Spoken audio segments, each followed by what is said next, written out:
Hi everyone, I am Ashish. I am a fresher and I have done my engineering from NSIT Delhi. Currently now I am studying in IIM Calcutta. My overall percentile CAT was 99.74 percentile with a 100 percentile in LRDI section.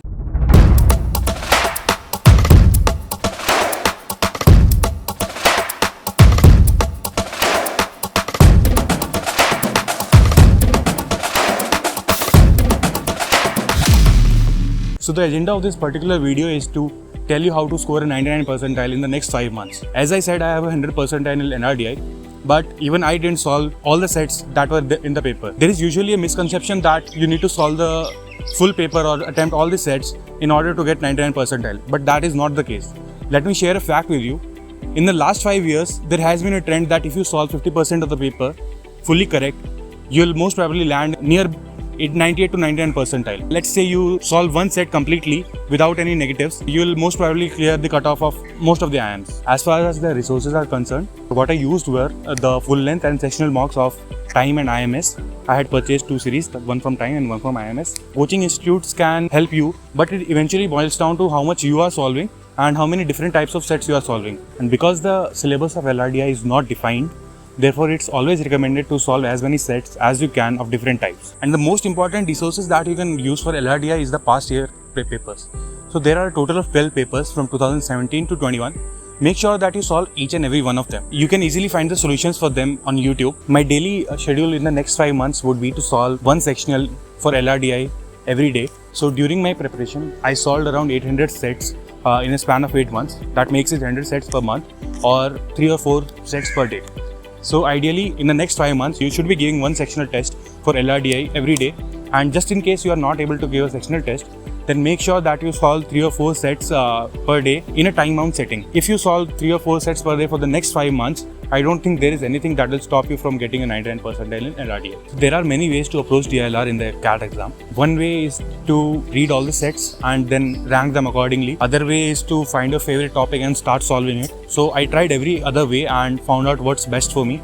So what I used to do in the CAT exam was I read the question for 2 or 3 minutes, and if I am able to get a broad outline of what is to be done, then I'll solve it. Otherwise, I won't solve it. So it is very, very important, and you would hear this a lot from your coaching institutes and mentors, that you should keep your ego aside while solving a DILR set or even a QA question.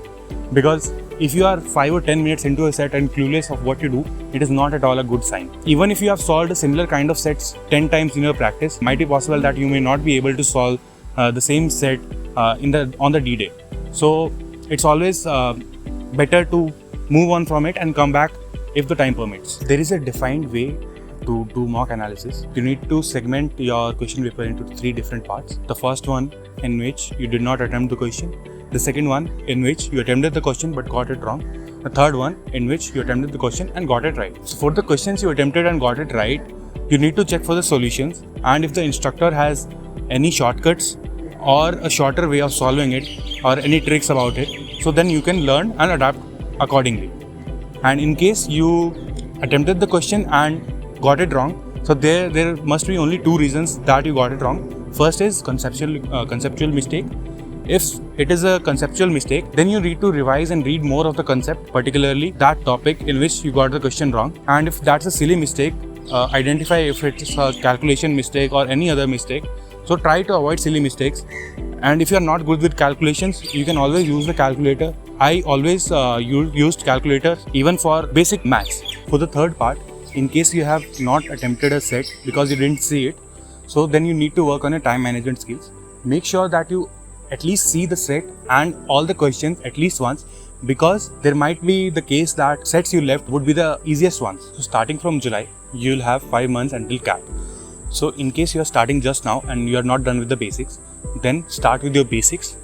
Topics like Venn diagrams, tables, pie charts, etc. These may directly or indirectly come in the CAT exam, but these will definitely set a base for you to start with.